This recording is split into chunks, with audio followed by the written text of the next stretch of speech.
Hello, my name is Sarah Kelderman, and today I will be sharing about the pre-MAC principle. Here is our presentation for today.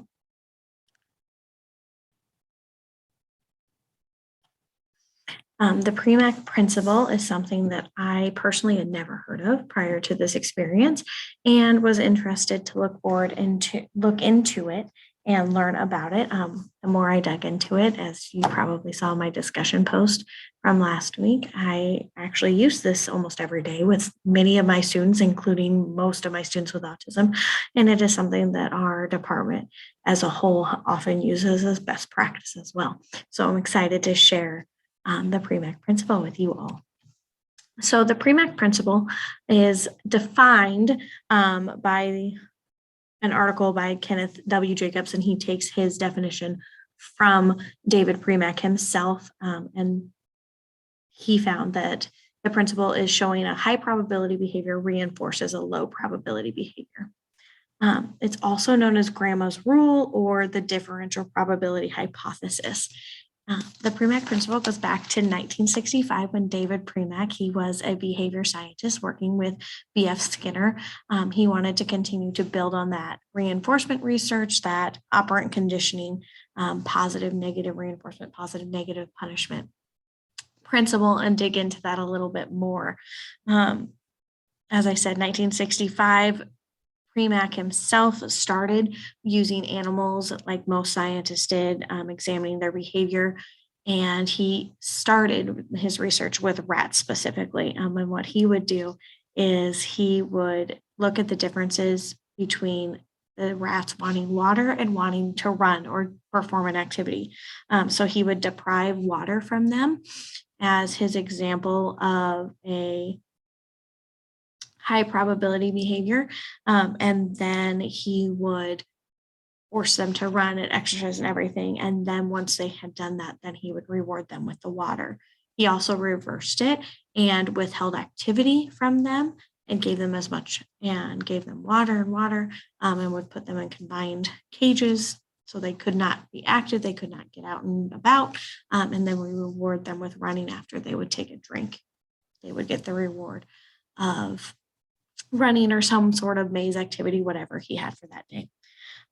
In the 1970s, other scientists adopted this, studied Premack's research, and they brought it in more focused on weight loss in females. And then now it's a modern application primarily for animal training obedience classes, but they also use it for eating disorders and diet maintenance. And then where we will see most of our information formed today is within either a home setting or a school setting, getting children to perform those non-preferred activities, especially focused on those students that have autism. So just some examples. I'm very much a visual learner, and I like to provide examples.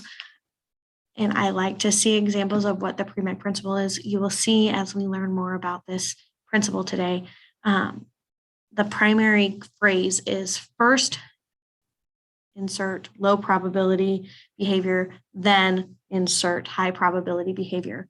And so that's first, then work idea. It also is very much based on the idea of you do something non-preferred first, get that out of the way. Maybe you do 5 minutes of reading and then you get to play a game for 15 minutes. It is a technique that most people will use to build up endurance towards lasting longer in a task. I know one of the things that you see here is the PECS, the Picture Exchange Communication System, that many people in the world of special education are familiar with. We're going to touch on that later, but that is definitely something tied in that a lot of people with the Premack principles in a school setting or even at a home setting with students with disabilities, they will use those PEC systems to encourage that.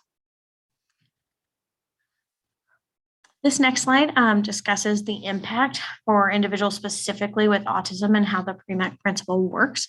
So with autism, every student is different, as you all know, but some of the typical behaviors that we see develop out of autism and that primarily the pre-MAC is kind of designed and works great with are those self-stimulation behaviors. So that rocking, that pacing, those types of behaviors. I know with several of my students that I work with autism, I have one that he flaps his hands constantly. Just that's his constant self-stimulation behavior. That's what he needs to do. It happens more often if he gets agitated. I have another student who has a lot of anxiety along with his autism. And so when he gets frustrated or he gets anxious, he pounds his fist on the table, he puts his head down, screams and yells. So those kind of self-stimulating behaviors. Another aspect is that perseverative interest. So like getting stuck or hyper-focused on a specific topic. A couple other my students, one, it's a siren. Every time he has free time, it's drawing, or even when he's not supposed to be drawing, he is drawing, and he draws tornado sirens, and he could not tell you anything about them. Another one is another perseverative interest of a student I work with is anything kind of more focusing on that, getting stuck on a behavior, can't get over it, would be if he is told no by someone, or if he's told that he did something wrong, he will go to another adult and say, that's all a lie. That's not true. That's not what happened.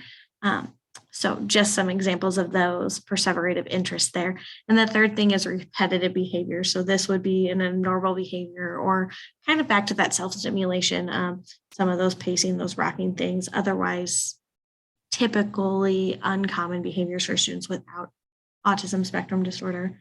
So one of my students right now that I'm working with is he gets up randomly throughout class and he will just kind of stand in the back, he'll stretch, he'll lean against the wall, whatever it is. That's one of those repetitive behaviors. Nothing's wrong, everything's fine. He just needs that movement time. And that's something he does every day. And sometimes he'll do it 2 or 3 times within our 90-minute class periods. Another repetitive behavior that we are finding more common with another student is that he snaps pencils.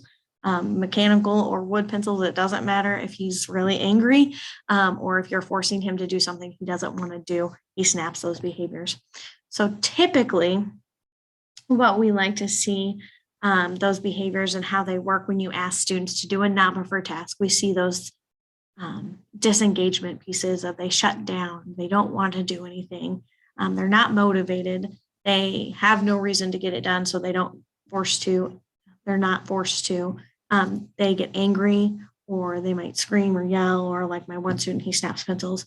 The other one is stress and anxiety. We see some of those pieces come out as well when we ask them to do a non-preferred task. What the pre-MAC principle allows us to do is create a system where we can compromise with the student.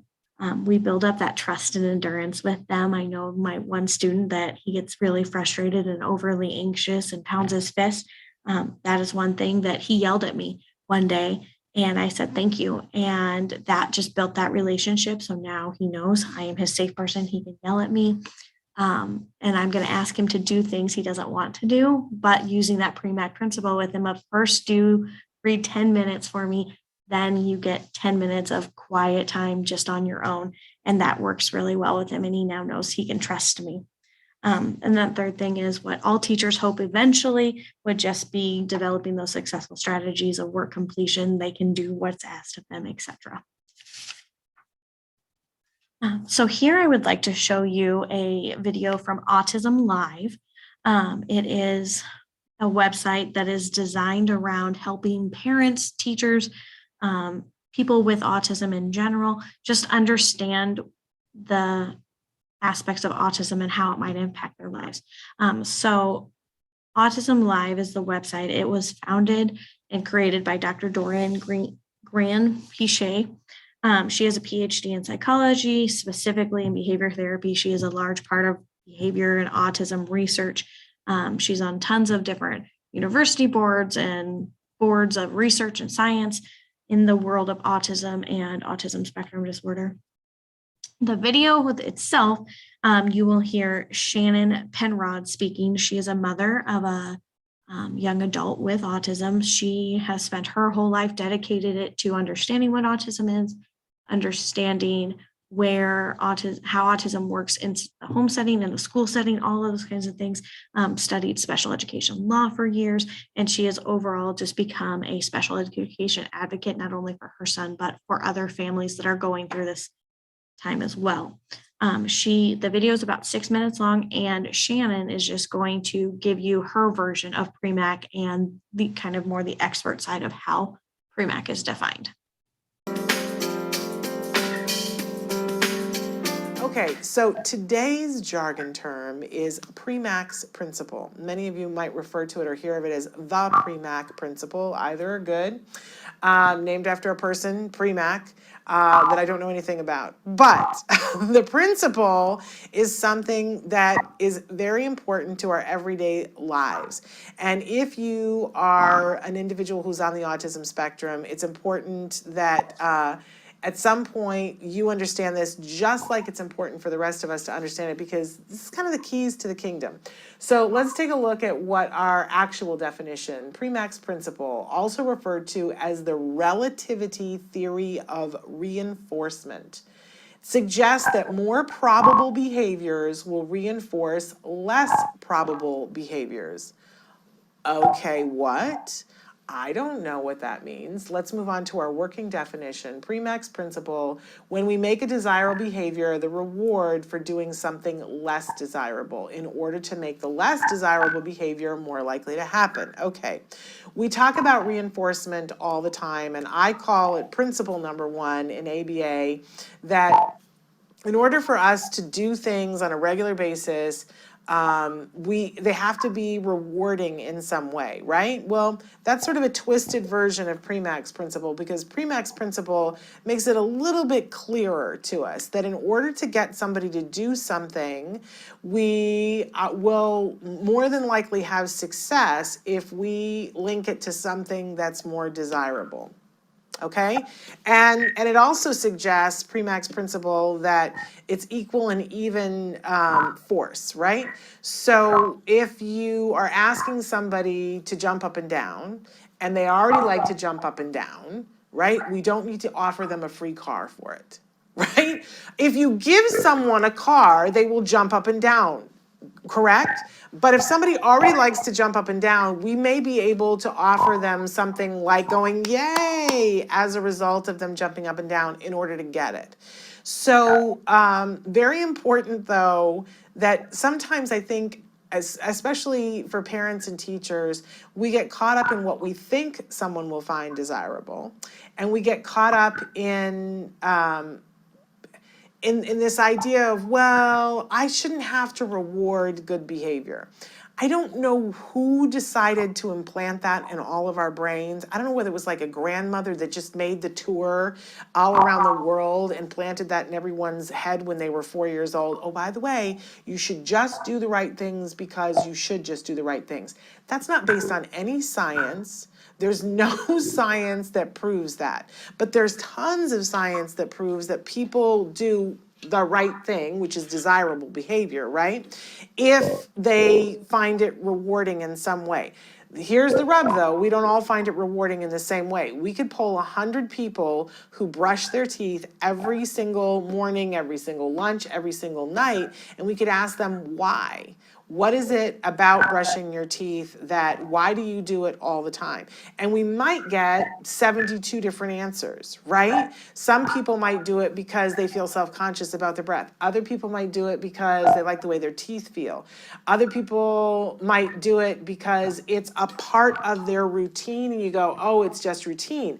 But if upon further inspection you find out and that doing their morning routine helps calm them, right? So that's the real reinforcer. So really important that when we're wanting to help somebody to get to a different behavior, one that's more desirable, and it could be that, that it's more desirable for us.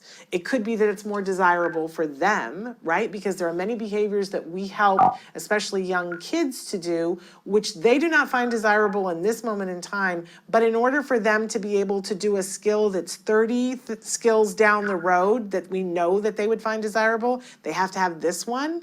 So we're going to teach this one regardless of the fact that it's not desirable, but we're going to pair it with something, some sort of reward so that it becomes more desirable. And we think of, okay, what would make this meaningful for somebody? When you, as a teacher or a parent of an individual who's on the autism spectrum, when you really get this and start to think of things this way, you get to end this. Well, I want him to be polite, and he's not. He's just not a very polite kid. I've heard parents say this before, and it's like, well, did you make it worth his while? And then if you say that to some people, they're like, well, he should just do that because that's about being respectful. Okay, what do you do just because? Very little upon inspection. Think about it. Well, I go to work every day. Yeah, you get a paycheck. And I just wonder, how long would you continue going to work after they stopped your paycheck? If they said, you are now on volunteer status, there are some people who would still go, but what's the paycheck then? It's the rewards of knowing you've done something well. There's always a paycheck. This is what I'm saying to you. So, and for our kids, and not just our kids on the autism spectrum, by the way, oh my gosh, when teachers understand pre-max principle, a lot of good stuff happens.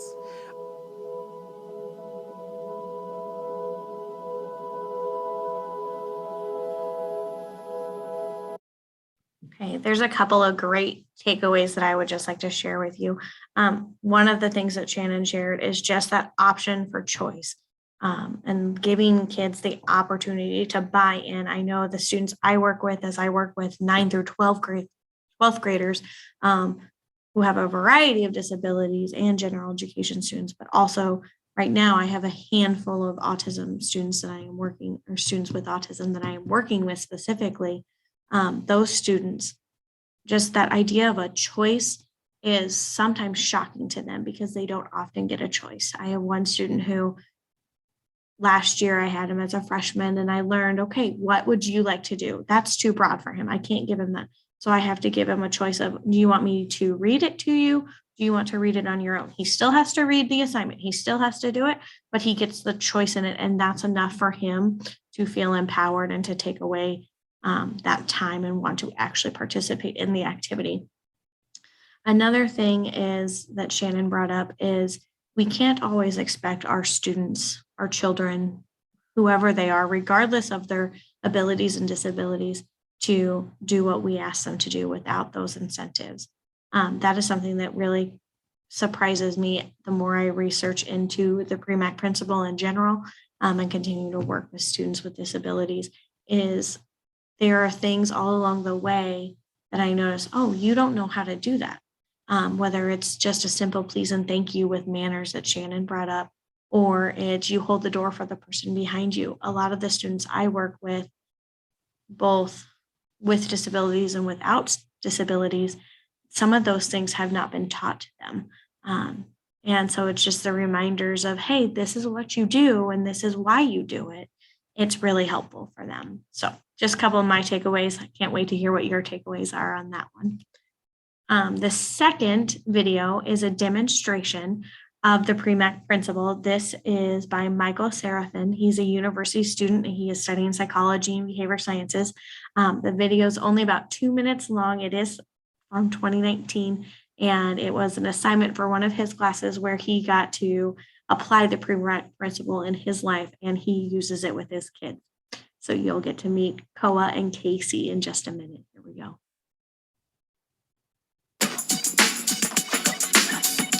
Hi, this is my son Koa, and he loves the trampoline more than doing his homework. As parents, we suggested that he do his homework first, then jump on the trampoline. Koa, can you come and do your homework first and then jump on the trampoline? Like most teenagers, Koa listened to his parents and did his homework first. This is an example of the pre-MAC principle, which is one way of using positive reinforcement. Positive reinforcement is basically when a behavior increases because we've introduced some sort of reward after that behavior we want to increase. In the case of the pre-MAC principle, that reward is a behavior that we're already doing and enjoy. So, a high probability behavior, which we're more likely to do, is used to strengthen a low probability behavior, which we are less likely to do. Here's another example. This is Casey, our daughter, and she loves to eat yogurt, but she's not that keen on eating vegetables. So we use the high probability behavior of eating yogurt as a reinforcer for her to eat her vegetables, which is the low probability behavior. And it seems to work most of the time. That one? The response deprivation theory could be confused with the Premack principle, but further explains whether or not a behavior will function as a reinforcement for another behavior. I also like to use the Premack principle as a strategy to do my university studies. Michael, don't you have uni studies to do? This is part of my studies. What? Really? So that's just a fun example of how Michael is using the Premack principle in his world of parenting. Michael mentioned the response deprivation theory at the end of his video. That is one of the new adaptations that scientists are taking. They're taking Premack's work and looking into this idea of response deprivation and punishment theories. Not something that we are going to focus on with our Premack study of Premack principle, but just wanted to clarify that.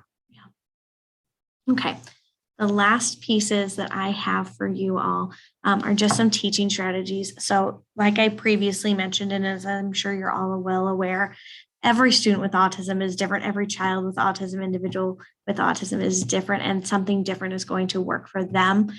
So that's my best piece of advice, is figure out once you know what child you're working with specifically, learn about them, not just about how autism affects them and impacts their daily life, but learn about them as a whole student, just like you would with any other student.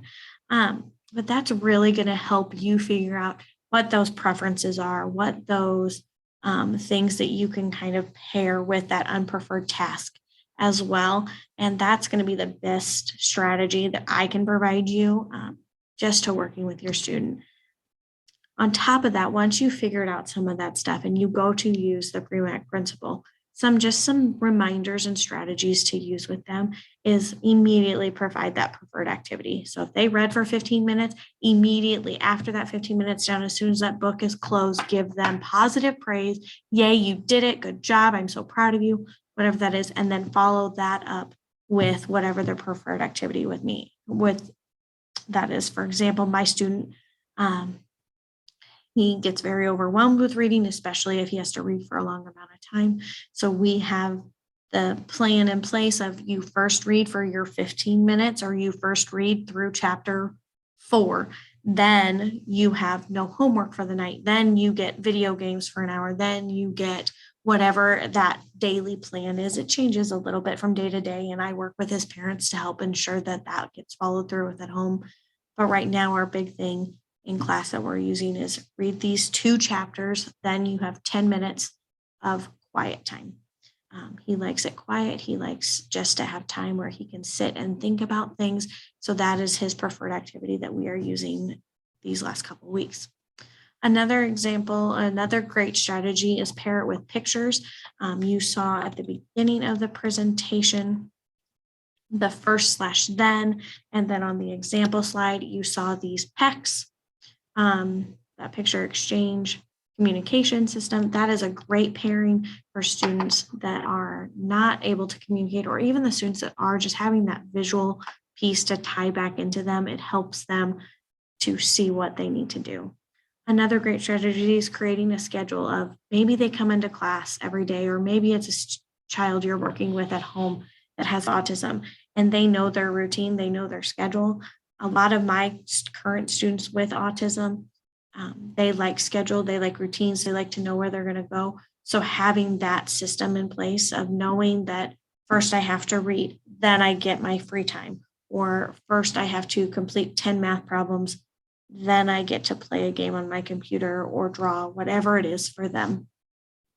Another thing is consistency. So this would be something, especially if you are in a middle school or high school setting, creating a schedule, consistency for all of that child's teachers and that entire team to work with them, that they have a clear system. They're all using some style of pre-MAC throughout the day, if it's working for that student, and then constantly using the same rewards or changing the rewards to make them fit the scenario. But as long as that consistency, that privilege is in place, especially for students with autism, that'll be a great technique and strategy for you. And last but not least, using that clear language. I often talk a lot more or over explain. So I know when I'm working with a lot of my students with autism, I have to stop and pause. I have to give them just the information they need, wait for them to ask for more information, continually just answer that direct question. Otherwise, they get lost in the extra words or extra phrases that I added in that I thought were helpful and made sense to me, but to them, it did not make sense at the time. All right. I wanted to provide you all with a couple of peer-reviewed journal articles that I found extremely helpful just in making this presentation for you all and just showing the different strategies of pre-MAC. So the first one is from pre-MAC to PECS, and it's showing the 25-year progression of how David Premack started in 1965. One of his initial experiments after the rats was working with chimpanzees using the Premack principle to encourage communication within those chimps, and how we've adapted that now into the PECS piece that currently exists. The article reaffirms a lot of those strategies I just shared with you, but also focuses on creating a positive environment, because if a child feels safe, if a child feels connected in that environment, the positive reinforcement strategies are going to work better. And then also it discusses future studies in behavior reinforcement. So looking more at that voice output communication aids and how that needs. Some students with autism need that, some do not. So totally looking at what that goes into. Another article I found is called A Time to Learn, A Time to Play, and how specifically applying Premack's principle within the classroom setting. And what I loved about this article is it talks about elementary a little bit. But for me, being in secondary education, it's very rare to find resources and articles specifically directed at secondary education, and this one was. And so even though in the middle school and high school settings, we don't have the opportunity to go outside and play on the monkey bars or a swing or whatever that would be, we can still use some sort of free play. And that's where that choice and that power of choices comes in, and learning the preferences of that student. So if one of my students, he hates history class, and so he knows if he doesn't do his history homework, then he gets to stay with me after school. Both of those are unpreferred tasks for him. He doesn't like to do it, but he knows we do the Premack principle of you first do your homework in class, or you first do this assignment in class, then you are rewarded with phone time, drawing time, or he likes to play games on his computer. He likes to look up Japanese culture and characters. All of those things he gets to do with that free play, free time aspect. It's a great reinforcer for him. Another key component out of this article was the Premack principle, the time to learn, a time to play. It really increases that learning and that idea of discipline in students with all disabilities, but specifically with students with autism, as you follow that clear schedule, that structure, and you be consistent.